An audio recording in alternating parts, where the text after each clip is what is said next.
morning, Mazalane. This is another day we came to the house of the Lord to bless the Lord. Amen. Amen.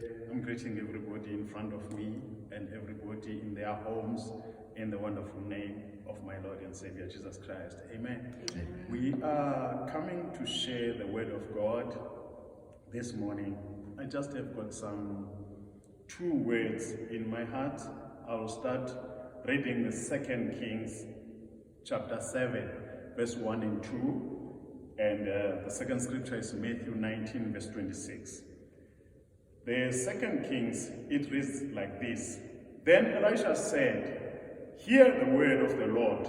Thus says the Lord, tomorrow about this time a measure of finely milled flour will sell for a shekel, and 2 measures of barley for a shekel at the gate of Samaria." Then the royal officer, whose arm the king lent, answered the man of God and said, "If the Lord should make windows in heaven, could this take place?" Elisha said, "Behold, you will see it with your own eyes, but because you doubt, you will not eat of it." And Matthew chapter 19, we'll read verse 26 only. Jesus looked at them and said, "With men this is impossible, but with God all things are possible." This is the word of the Lord this morning, Bazalwane. I'm just impressed by this story and the ability of God changing things. Just the background of the story: the whole nation of Israel was surrounded by Arameans. The Arameans decided to camp outside the gates of Samaria, and the children of Israel could not go out and could not go in. Hallelujah. And they starved inside there because there was no activities. There was nothing which was happening inside. They couldn't go out and do business. They couldn't go out to plow. They couldn't go out and do their normal lives. And they were closed in that for a very long time, until the king got so frustrated when he realized that people began to cook each other. Hallelujah. And then he decided that he will kill the prophet of God. And he sent somebody to cut the head of Elisha. And Elisha, that was revealed to God by God to Elisha. And Elisha told the people who were sitting with him that the king is coming and is coming to cut my head. Hallelujah. But when the king arrives, he said to Elisha, "I shouldn't wait any longer because of this frustration. This thing is from God." Hallelujah. And Elisha said to him, "King, hear the word of the Lord." That is in verse 1 where he spoke the word. He said, "Hear the word of the Lord. Tomorrow, this time," this is what the Lord says, "tomorrow, this time, everything will be normal. Everything will be back." Hallelujah. And we will live our normal lives as it was. Hallelujah. And the man who was standing with the king, he said, "Unless God opened the windows of heaven, could this thing happen?" Hallelujah. And the prophet, the man of God, said, "Because you doubted the word of the Lord, you don't believe it, you will see it, but you won't be part of it. You won't eat of it." Hallelujah. And then,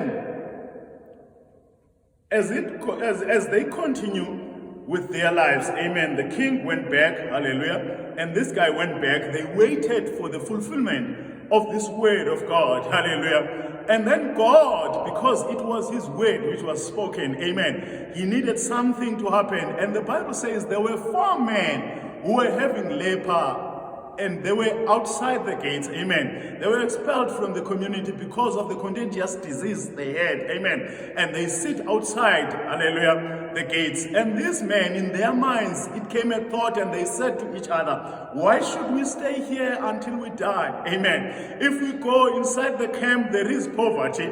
if we go out, hallelujah, to the Arameans, they might kill us, they might spare us, hallelujah. If we stay here, we'll die, hallelujah. Therefore, let's do something. And they decided to walk to the camp of Arameans, amen. And then as they walked to the camp of Arameans, God created a very huge sound, amen, to the ears and the hearts of the Arameans, amen, until the Arameans decided to run away because they said the king of Israel has hired a lot of armies, amen, to come and kill us, amen. And they left everything and they ran for their lives, hallelujah. When these 4 lepers arrived in the camp, they found nobody, amen, plenty of everything, hallelujah. And they enjoyed themselves there. And one of them said, this is the day of good news.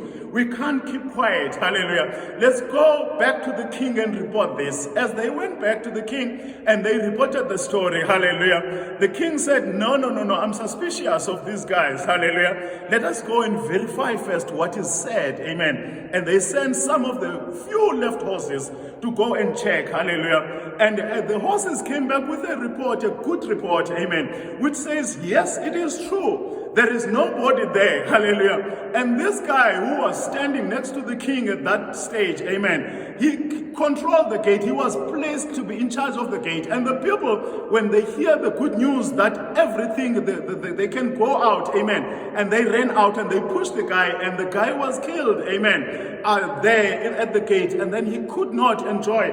The Bible in the same chapter 7 verse 19, it says, then the officer had said to the man of God, look, even if the Lord should open the floodgates of the heavens, could this happen? The man of God had replied, you will see it with your own eyes, but you will not eat of it.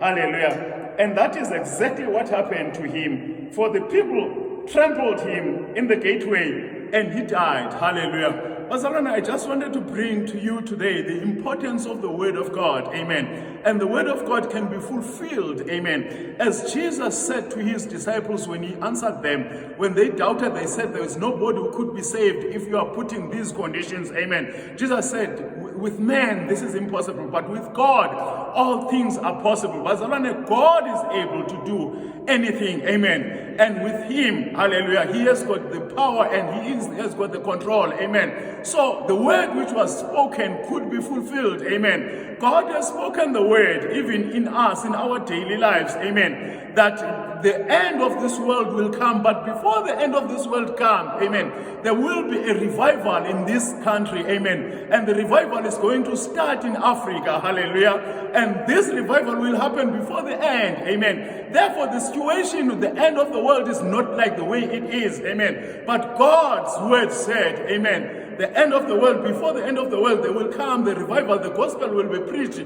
throughout the whole world, hallelujah.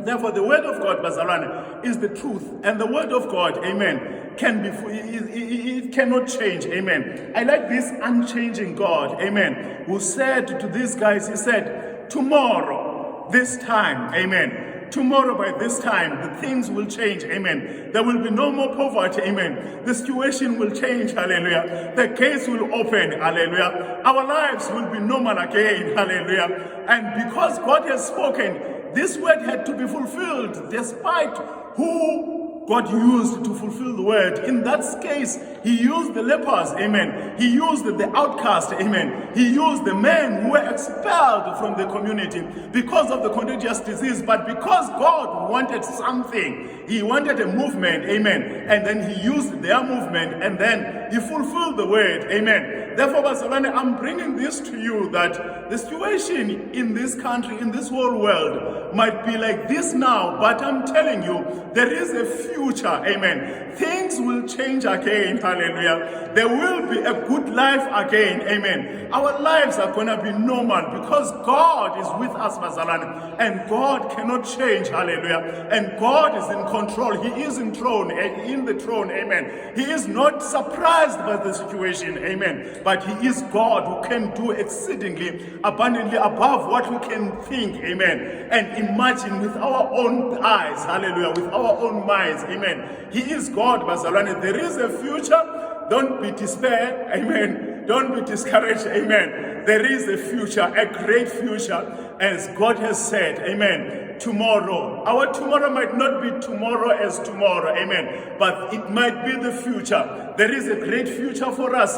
There is a great future for this country. There is a great future for the world, because God is in charge, bazalwane, and everything will change again. Amen. The things akunokuhlala kunje. Amen. The things will change. God bless you, bazalwane. Let us pray. Father, we thank you, Lord, for your word. We thank you, Father, for the opportunity to hear your word. We know, Father, your word is truth, and it cannot change me. It changes situations. It changes lives. So, Manda, we thank you for the opportunity to be able to speak your word this morning. And we know that your word is life. My God, as it went out this morning, Father, it touches the hearts of the people. It touches the bodies of the people. It touches the minds of the people. It changes the situation in South Africa. We thank you, Father, as we pray for our country. We pray for our government, Lord. We pray for the situation in our country to change.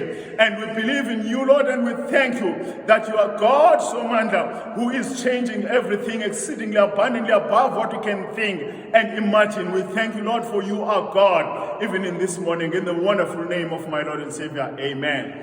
God bless you, Bazalwane. Thank you.